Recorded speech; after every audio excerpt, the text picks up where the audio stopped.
आज हम Elon Musk की जो कोटेशंस हैं उसकी डेप्थ में चलेंगे और समझने की कोशिश करेंगे उनकी थॉट प्रोसेस क्या है। तो जो सबसे पहला कोट है वो है, the first step is to establish that something is possible, then probability will occur. मतलब लाइफ में कुछ भी करने का जो सबसे पहला स्टेप है वो है कि पहले हमको अपने माइंड में इस बात को एस्टैब्लिश करना होगा, यानी कि अपने माइंड में इस बात को एक्सेप्ट करना होगा कि जो हम करने वाले हैं वो पॉसिबल है। अगर पहले ही हमको डाउट है कि वो पॉसिबल भी है या नहीं है, तो उसके बाद हम कुछ भी कर लें उसका कोई फायदा नहीं है, वहां पे रिजल्ट नेगेटिव ही आएगा, यानी रिजल्ट सही आ ही नहीं सकता। फॉर एग्जाम्पल, आप एक ऐसे बैकग्राउंड से हो जहां पर ज्यादा कुछ किसी ने अचीव नहीं किया है, या एक ऐसे बैकग्राउंड से हो जहां पर के जो आपके जो दोनों पेरेंट्स हैं उन्होंने सिर्फ जॉब करी है, कभी बिजनेस नहीं किया है। तो जैसे ही आप अपने बेस पर कोई बिजनेस करने के बारे में सोचोगे भी तो सब डरने लग जाएंगे।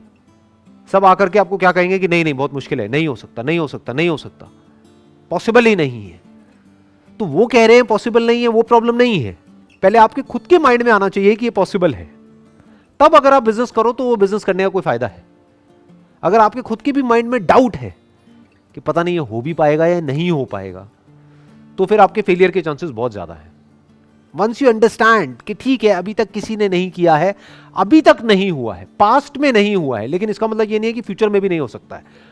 मुश्किल हो सकता है लेकिन पॉसिबल तो है।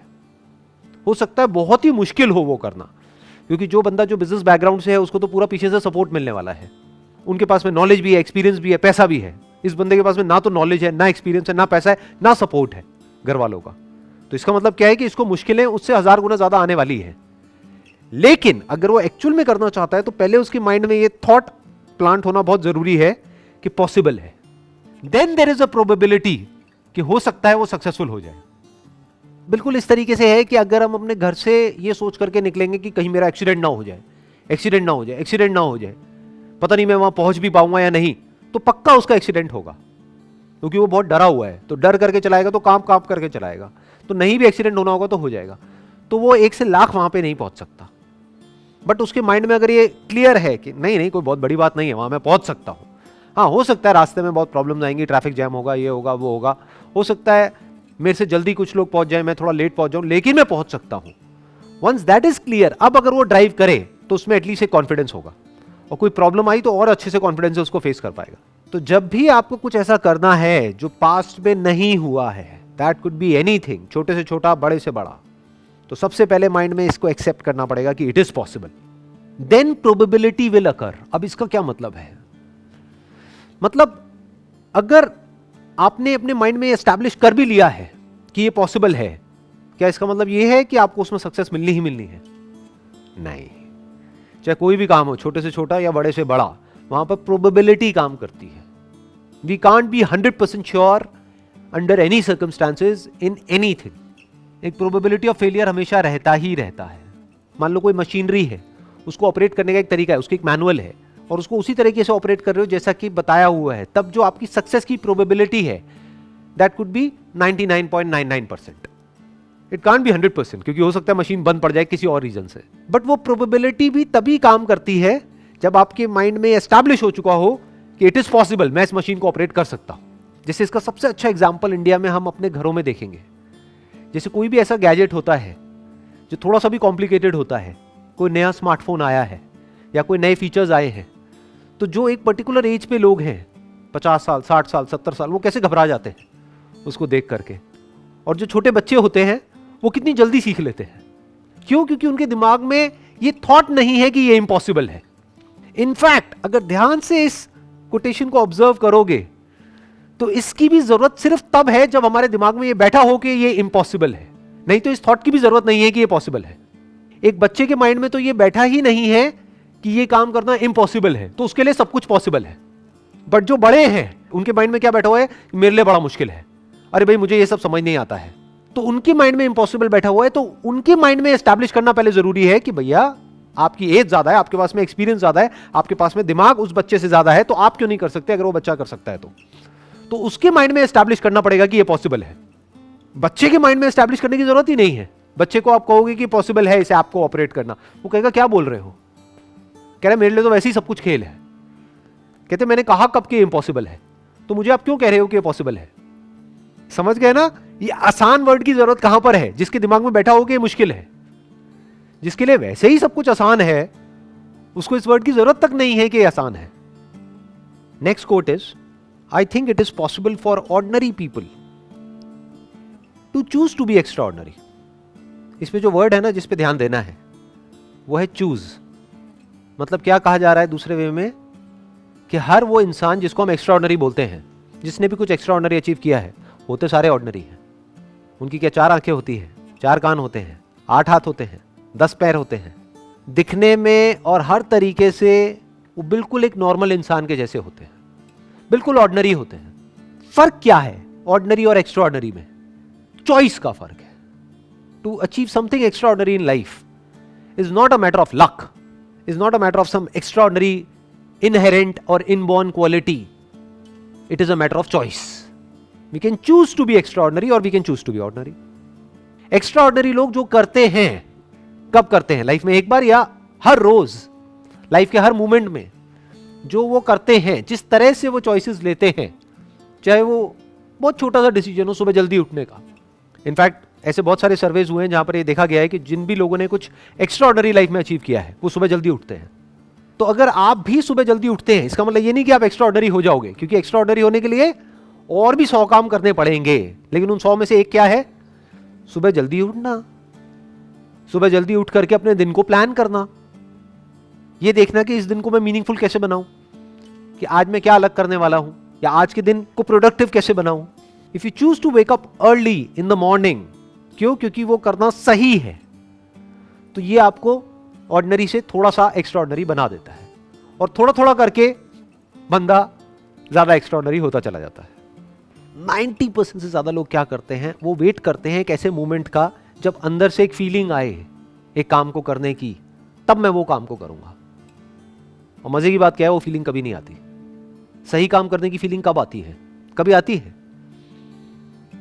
और गलत काम करने की फीलिंग लाने की हमको जरूरत ही नहीं है, वो आती ही रहती है. अच्छा हेल्दी खाने की कभी फीलिंग आ सकती है अंदर से, या टेस्टी खाने की फीलिंग आएगी, चाहे वो अनहेल्दी भी हो. एक्सरसाइज करने की क्या कभी किसी के अंदर फीलिंग आ सकती है? नहीं आती है. तो अगर फीलिंग नहीं भी आ रही है, तब भी अगर वो बंदा चूज करता है कि मुझे एक्सरसाइज करना है, इसलिए नहीं कि मेरे को बड़ा मजा आ रहा है एक्सरसाइज करने में, इसलिए कि वो तो करना ही है. That is a matter of choice. अब ये चॉइस किसके बेसिस पे होती है? 2 बेसिस पे हो सकती है. एक, जो आपकी फीलिंग्स है, इमोशंस है, उसके बेस पे, जो आपको आगे नहीं बढ़ने देगा, किसी हालत में आपको आपके कंफर्ट जोन से बाहर नहीं निकलने देगा. दूसरा हो सकता है आपकी विल पावर के बेस पे. मतलब अगर दूसरे वे में बोला जाए कि अगर आप लाइफ में एक्चुअल में एक्स्ट्राऑर्डिनरी बनना चाहते हो या कुछ एक्स्ट्राऑर्डिनरी करना चाहते हो, तो आपकी विल पावर बहुत स्ट्रांग होनी चाहिए. इच्छा शक्ति, कि मेरी फीलिंग्स ये कह रही है मत कर, लेकिन मेरी इच्छा है इसको करने की. तो उस इच्छा में इतनी शक्ति होनी चाहिए कि वो हावी हो जाए आपकी सारे के सारे डर के ऊपर, कि उस डर के बावजूद भी आप वो कर पाओ. अब ये इच्छा शक्ति क्या है? It is a matter of choice. आपके ऊपर है, आप अपनी इच्छा को कितनी शक्ति दे सकते हो. ये भी तो एक चॉइस ही है ना, कि आपकी इच्छा में कितनी शक्ति है. अपने आप में किसी की इच्छा में कोई शक्ति नहीं होती है, पर जो भी आप करना चाहते हो, जो भी आपका डिजायर है, अगर उसको आप स्ट्रांग करते चले जाओ, करते चले जाओ, करते चले जाओ, करते चले जाओ, यानी कि अगर आपका डिजायर स्ट्रांग है आपकी फीलिंग से, तो आप उस काम को कर जाओगे. तब आप कुछ ऐसे डिसीजंस ले सकते हो कि आगे जाकर के कुछ एक्स्ट्राऑर्डिनरी कर सकते हो. Next quote is, when something is important enough you do it even if the odds are not in your favour. जब कोई काम करना बहुत ही जरूरी होता है, तब आप वो काम करते हो. यहां ये नहीं कहा जा रहा कि तब आपको वो काम करना चाहिए, ये कहा जा रहा है कि यू डू इट, तब आप वो काम कर देते हो, even if the odds are not in your favour. मतलब कि आपको पता है कि आपके सक्सेसफुल होने के चांसेस बहुत कम है उसके अंदर, फिर भी आप वो काम करते हो, फिर भी आप रिस्क लेते हो. मतलब आपको पता है कि उसमें बहुत रिस्क है, फिर भी आप करते हो. कब करते हो? जब आपको पता होता है कि समथिंग इज इंपॉर्टेंट इनफ, कि करना बहुत ही जरूरी है. फॉर एग्जाम्पल, आप किसी जंगल में खो गए हो और प्यास से तड़प रहे हो, तो वहां पर क्या करोगे? वहां पर बैठ करके एक्सक्यूजेस दोगे कि यहां पे पानी नहीं है? क्या करोगे वहां पर? किसी भी तरह से पानी को ढूंढने की कोशिश करोगे, जबकि चांसेस बहुत कम है कि आपको पानी मिल पाएगा वहां पर. क्योंकि आप जंगल में खो चुके हो, आपको रास्ता नहीं पता है, लेकिन फिर भी मरते दम तक कोशिश करते रहोगे। क्यों? क्योंकि प्यास बहुत बड़ी है। क्यों? क्योंकि प्यास एक्चुअल में है, रियल है, कोई इमेजिनरी नहीं है। दोनों में बड़ा फर्क होता है। जैसे ज्यादातर मेरे सेशंस में एक क्वेश्चन है जो बड़ा कॉमन है। लोग पूछते हैं कि सर जब आपकी वीडियो देखते हैं तो बड़े चार्ज अप हो जाते हैं, मोटिवेट हो जाते हैं, बाद में बैक टू नॉर्मल लाइफ। ऐसा क्यों होता है? ऐसा इसलिए होता है क्योंकि तुम्हारे अंदर प्यास ही नहीं है। कड़वा है लेकिन सच है। तुम्हें कुछ एक्चुअल में करने की जरूरत ही नहीं है। तुम्हें बैठे बैठे तुम्हारे माँ बाप खिला रहे हैं, इसलिए वो मोटिवेशन टेम्पररी है। एक्चुअल में आपके अंदर से डिजायर नहीं आ रहा है, एक्चुअल में कोई जरूरत नहीं है, बस मेरी वीडियो देखिए और चार्ज अप हो गए। टेम्पररी है, कुछ देर के लिए हो गए, एक्चुअल में तो प्यास है ही नहीं। तो वही यहां पे कहा जा रहा है, when something is important enough, कि जब कोई काम करना बहुत जरूरी होता है, बहुत मतलब बहुत जरूरी होता है, मतलब डू और डाई वाली सिचुएशन होती है, तब आप वो काम करते हो बावजूद इसके कि आपको पता है कि मेरे सक्सेसफुल होने के चांसेस बहुत कम है, फिर भी आप अपनी कोशिश में कोई कमी नहीं छोड़ते हो। अगर इस कोट के कॉन्टेक्स्ट को हम समझने की कोशिश करेंगे ना, तो हमको इलॉन मस्क का जो भी बैकग्राउंड है उसको समझना पड़ेगा कि उन्होंने एग्जैक्टली क्या किया, कैसे कैसे काम करे। इनफैक्ट जो भी कुछ आज तक इन्होंने किया है, 8-10 अलग अलग तरह के बिजनेसेस करे हैं, वो सब ऑलमोस्ट नेक्स्ट टू इम्पॉसिबल थे। वहां पर सक्सेसफुल होने के चांसेस बहुत ही कम थे। और सिर्फ आज तक जो किया वो ही नहीं, अभी भी जो कर रहे हैं उसमें सक्सेसफुल होने के चांसेस बहुत ही कम है, लेकिन फिर भी he is going for it. क्यों? क्योंकि वो करना जरूरी है। किसके लिए जरूरी है?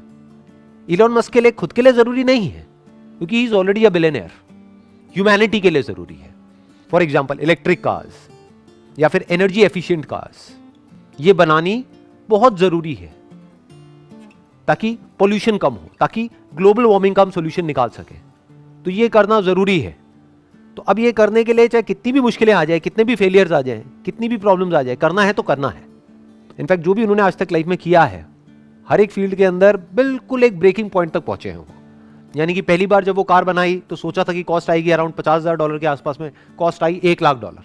फिर दूसरी बार बनाई, फिर कॉस्ट थोड़ी कम हुई, फिर कम हुई, फिर कम हुई, फिर कम हुई, फाइनली जाकर के उनको सक्सेस मिली। और अब जाकर के उनकी कार्स बिकनी शुरू हुई है पिछले कुछ सालों से।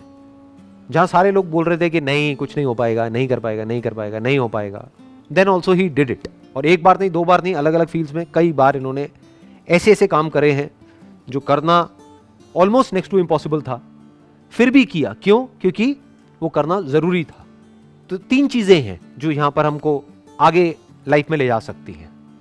पहला, या तो आपकी एक्चुअल में कोई नीड हो, वो नीड आपको भगाएगी, वो नीड आपसे ऐसे ऐसे काम करवाएगी। जैसे मैंने भी जंगल वाला एग्जांपल दिया था कि जहां पे एक्चुअल में प्यास है, तो अब उसके लिए आप किसी भी हद तक जा सकते हो, कुछ भी कर सकते हो। तो या तो एक्चुअल में नीड हो, या फिर अपनी लाइफ के अंदर ही आपको कोई ऐसा मीनिंग मिल गया है, कोई ऐसा पर्पस मिल गया है, कोई जीने की ऐसी वजह मिल गई है जो आपको भगा रही है। या फिर अगर आप इस लेवल से भी आगे आ गए हो, तो अब आपको क्या चाहिए? आपको एक ऐसा मीनिंग चाहिए जो हो सकता है आपके लिए मीनिंगफुल ना हो, लेकिन सबके लिए मीनिंगफुल हो। तो वहां से आपको एनर्जी मिल जाएगी कोई भी काम करने की। फॉर एग्जाम्पल, ये जो अभी मैं सेशंस कर रहा हूं, इसके पीछे क्या मोटिव है, किस लिए कर रहा हूं? क्या इससे मुझे कुछ मिलने वाला है financially? Nothing, nothing at all. बल्कि जाने ही वाला है, टाइम जाने वाला है, एंड टाइम इज मनी। तो क्यों मैं अपना टाइम इन्वेस्ट कर रहा हूं इन सेशंस को करने में? किस लिए? क्या वजह है? क्योंकि ये करना जरूरी है। वही जो इस कोटेशन में लिखा हुआ है, When something is important enough, क्योंकि ये करना जरूरी है। किसके लिए जरूरी है? मेरे लिए नहीं है। मुझे तो जो करना था लाइफ में वो मैं कर चुका हूं। किसके लिए जरूरी है? जो आने वाली जनरेशन है उसके लिए जरूरी है। जो उनकी थॉट प्रोसेस है उसको एक सही डायरेक्शन दी जाए, ये जरूरी है। हो सकता है मैं इसमें सक्सेसफुल नहीं हो पाऊंगा, क्योंकि चारों तरफ नेगेटिविटी बहुत ही ज्यादा है, लेकिन फिर भी क्योंकि ये करना जरूरी है तो इसको करना है तो करना ही है। As simple as that. जब कोई काम करना बहुत जरूरी होता है तो ये नहीं सोचा जाता है कि मेरे करने से क्या होगा, करना है तो करना है। ये थॉट वहां पर चल रहा होता है, यहां से एनर्जी मिलती है, फिर वो एनर्जी पूरे फ्लो के साथ में बाहर आती है। और जब इतनी ज्यादा एनर्जी के साथ में हम कोई भी काम करते हैं तो उसमें सक्सेस मिलती ही मिलती है, फिर वो काम एक अलग लेवल पे चला जाता है।